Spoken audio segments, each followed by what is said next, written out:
Sure. What is Yeah. it like down in Brazil?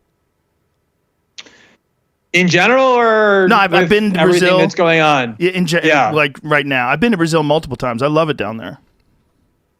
Yeah, I mean, so obviously it's a fraught situation politically because the country in 2018 elected, a genuine fanatic, someone who explicitly prefers the military dictatorship that ruled the country until 1985 as opposed to democracy, which succeeded it, Jair Bolsonaro. And then beyond that, the coronavirus has hit this country almost harder than any other, probably just right after the United States, but because of extreme poverty here and income inequality, you could probably make the case that it's hit this country harder than any other. So politically, in terms of the pandemic, and then of course economically, things are pretty bleak.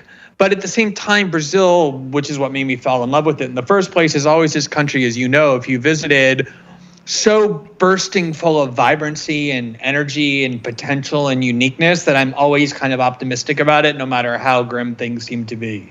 They're very, very friendly people. I really love it down there. It's I first went there in 2003 for the Abu Dhabi World Jiu-Jitsu Championships.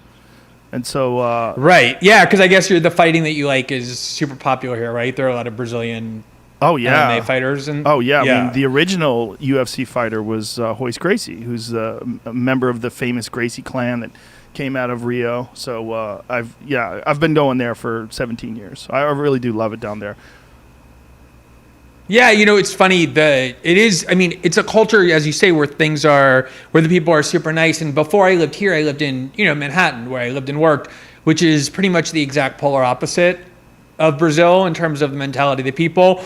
I remember, I used to come to Rio when I first started coming here. You would go to the grocery store or the supermarket, and there'd be a line of like 8 people, and the people in line would just stop and chat with the cashier, for like 3 minutes. And I would be ready to have an aneurysm because I'd come from Manhattan where, if you're behind somebody in the ATM line and they accidentally put a wrong button or the wrong password, you want to murder them for wasting 4 seconds of your life. And then after a while, I started realizing, look, if I'm going to live here, I need to accept that kind of cultural vibe. And it really just taught me a lot about the need not to have to maximize the utility of every moment. Yeah, I have a friend who moved down there from Los Angeles to do jiu-jitsu, and he said the first thing you have to accept is that you're on Brazil time. They are just so laid back. If you need anything to get done, if you need a plumber and he's supposed to be there at 10, he might not be there till 1. And when he's there, he's going to be real casual about it, and it might not get done for weeks and weeks, something that you can get done in L.A. in a couple of hours. It is what it is. You just got to accept it. They're just more laid back. They're not in a rush.